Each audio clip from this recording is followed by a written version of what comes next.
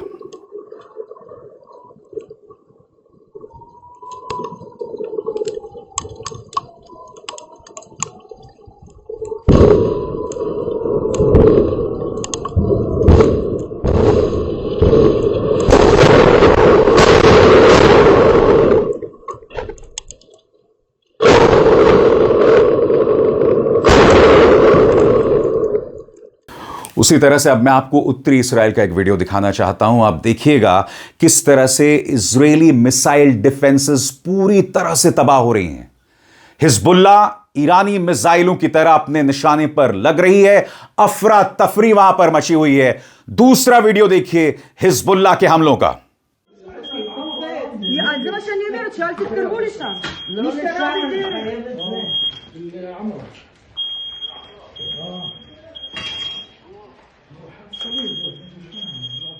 स्वतंत्र और आजाद पत्रकारिता का समर्थन कीजिए, सच में मेरा साथी बनिए। बहुत आसान है दोस्तों, इस ज्वाइन बटन को दबाइए और आपके सामने आएंगे ये 3 विकल्प, इनमें से एक चुनिए और सच के इस सफर में मेरा साथी बनिए। और कहर का आलम हर तरफ था। जैसा कि अल जजीरा की खबर बता रही है, दक्षिणी इस्राएल में एक पूरी की पूरी बिल्डिंग जो है वो ढह गई, पूरी की पूरी बिल्डिंग ढह गई। दोस्तों, ईरान के तेवरों से साफ है वो पीछे नहीं हटने वाला है और हर गुजरते लम्हे के साथ वो वॉर के कॉस्ट्स बढ़ा रहा है। अमेरिका अपनी तरफ से चेतावनी देता है और ईरान कहता है कि तुम जो करोगे हम दोगुना सूद समेत उसका जवाब देंगे। और ऐसे में ईरान के सुप्रीम लीडर मुश्तबा खामेनी ने क्या संदेश दिया है वो आप सबके लिए जानना बहुत जरूरी हो जाता है। यह संदेश वॉशिंगटन के लिए है, मगर इससे कहीं ना कहीं ईरान की युद्ध नीति के बारे में भी हमें पता चलता है। क्या कहते हैं मुश्तबा खामेनी आपके स्क्रीन पर? करीब 12 मिनट के अपने बहुत ही प्लान्ड भाषण में आयतुल्ला इमाम सैयद मुश्तबा खामेनी ने शुरुआत में वही पुरानी बात दोहराई। अमेरिका की वॉर पॉलिसी, सालों से लगे प्रतिबंध, हत्याएं और रीजनल कॉन्फ्लिक्ट। लेकिन बीच में आकर टोन पूरी तरह बदल गई। सैयद खामेनी ने 3 साफ मांगे रखी और हर एक के साथ टाइमलाइन भी दी। पहली बात, मिडिल ईस्ट से अमेरिका की जल्द सैन्य वापसी, 60 दिनों के अंदर सभी प्रतिबंध हटाना। और तीसरी बात, लंबे समय के लिए आर्थिक नुकसान का मुआवजा। और फिर उनका सीधा अल्टीमेटम, अगर यह सब नहीं हुआ तो ईरान स्थिति को और बढ़ाएगा, वो भी सिर्फ बातों से नहीं बल्कि असली एक्शन के साथ। नंबर 1, स्ट्रेट ऑफ हॉर्मुज को बंद कर दिया जाएगा। नंबर 2, रूस और चीन के साथ डिफेंस टाइज मजबूत होगी। और नंबर 3, न्यूक्लियर पॉलिसी में अस्पष्टता छोड़कर खुलकर न्यूक्लियर डेटरेंस की तरफ जाना। अब मुश्तबा खामेनी ने यहां जो बात कही है वो बहुत बड़ी बात है। उन्होंने कहा डेटरेंस यानी खुद के बचाव के लिए न्यूक्लियर पॉलिसी को बदल देना। अब तक परमाणु बॉम्ब बनाने को लेकर धर्म आड़े आ रहा था। यहां मुश्तबा खामेनी ने जो वॉशिंगटन को संदेश दिया ना दोस्तों, यह अपने आप में बहुत अहम है। वो कह रहे हैं कि डेटरेंस के लिए न्यूक्लियर पॉलिसी को बदला जाएगा, यानी कि मुश्तबा खामेनी कहीं ना कहीं परमाणु बॉम्ब बनाने की ओर इशारा कर रहे हैं। और जैसे कि मैं आपसे लगातार कहता रहता हूं कि मरहूम खामेनी, जिन्हें अमेरिका और इस्राएल ने मार गिराया था, उनके मुकाबले में मुश्तबा कहीं ज्यादा कट्टरपंथी हैं। यानी कि अमेरिका और इस्राएल मार तो रहा है मगर ईरान के अंदर और कट्टरता छा रही है। अब वो जो एक धार्मिक सोच है ईरान के अंदर, उसे बदलने को राजी हो गए मुश्तबा। कह रहे हैं कि ठीक है, अगर यही जारी रहा तो हम परमाणु बॉम्ब बनाएंगे। आगे उन्होंने क्या कहा, गौर फरमाएं। दिलचस्प बात यह रही है कि कुछ ही घंटों में चीन और रूस दोनों ने बयान दिए जो सीधे सीधे नहीं लेकिन साफ तौर पर ईरान के स्टैंड के साथ जाते दिखे। यह काफी हद तक कोऑर्डिनेटेड लगा।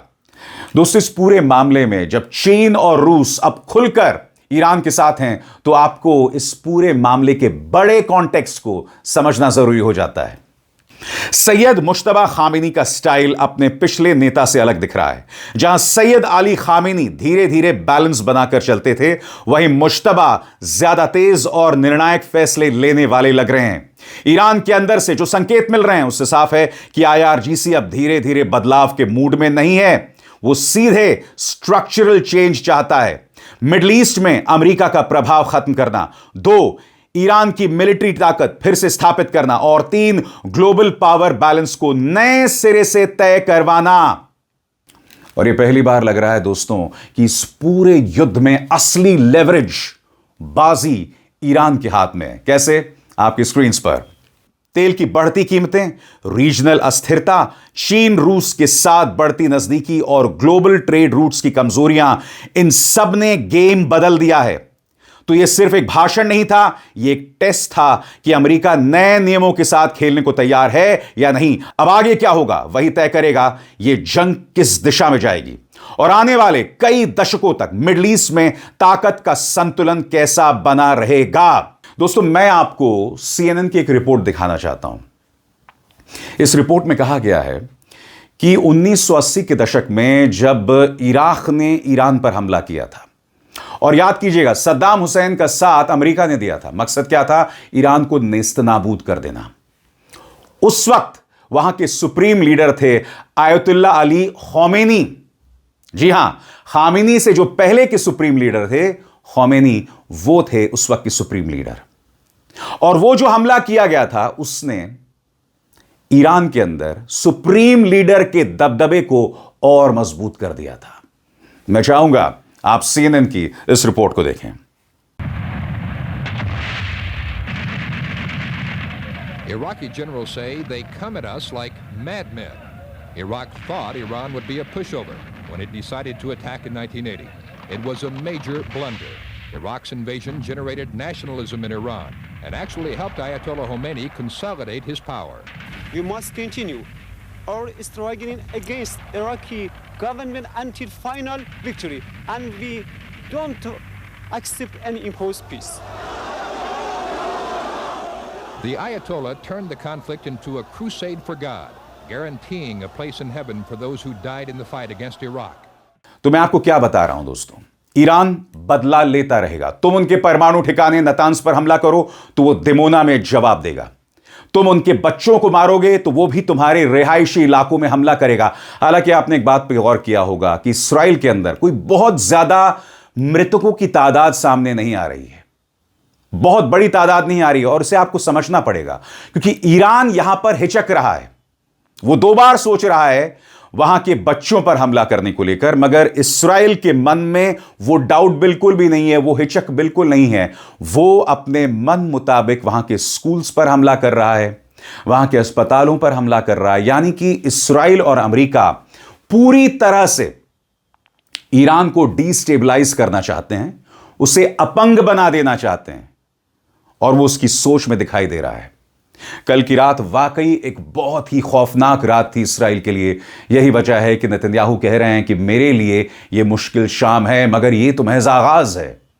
आने वाले दिनों में तापमान बढ़ने वाला है, क्योंकि मैंने आपको दिखाया रूस और चाइना दोनों खुलकर अब ईरान के पक्ष में दिखाई दे रहे हैं।